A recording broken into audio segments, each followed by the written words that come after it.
Hi, my name's Davva. I work for the Bristol Bike Project. We've teamed up with the Family Cycling Centre in Bristol to produce a series of useful, hopefully, bike maintenance videos. We're going to stick to easy to follow stuff that should be simple to do, and you should be able to do them with tools that you find around the house. In this series of videos, we'll look at adjusting gears and brakes, fixing punctures, and even how to clean your cycle. So you don't have to be an expert to follow these videos. It's about getting over those initial barriers to cycling to help you make active travel part of your daily routine.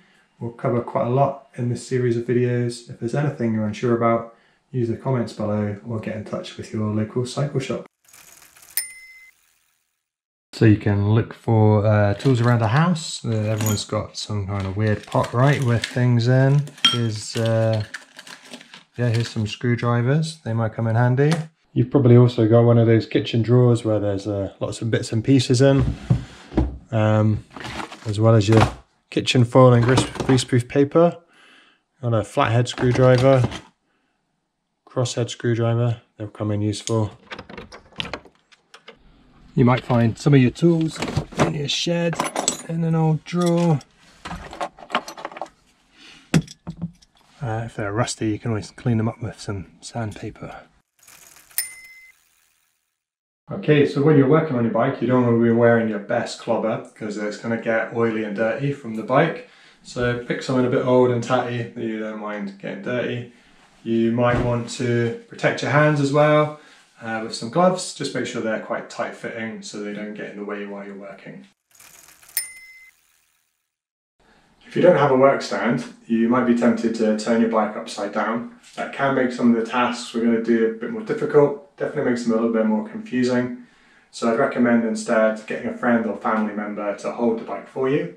Alternatively, you can lean the bike up against something. If you do that though, make sure you're not scratching or marking anything. However you work on your bike, it's a good idea to have an old towel or something similar down on the floor. That way, once you're finished, you're not going to spend an additional few hours having to clean oil or dirt out of the carpet or the floorboards. If you do need to turn the bike upside down, remember to protect your back as well as the floor. One way of doing that is to roll your bike forward, lift up the handlebars, and then gently lower the bike down. If you've got mud guards though, that could damage them, and you do need a bit more space to do that. The alternative way is to grab your bike here on the seat stay and here at the fork. That way the handlebars or the wheel won't bash you in the face.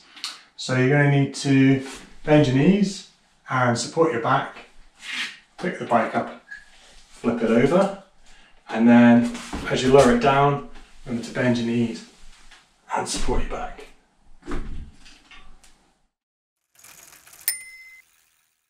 So in this episode, we've introduced the series. We've looked at what tools you're going to need and where you might find them, how to get your bike ready, what clothes you might want to wear while you're working on your bike, that kind of thing. So in the next episode, we'll look at how to check your cycle to make sure it's safe to ride.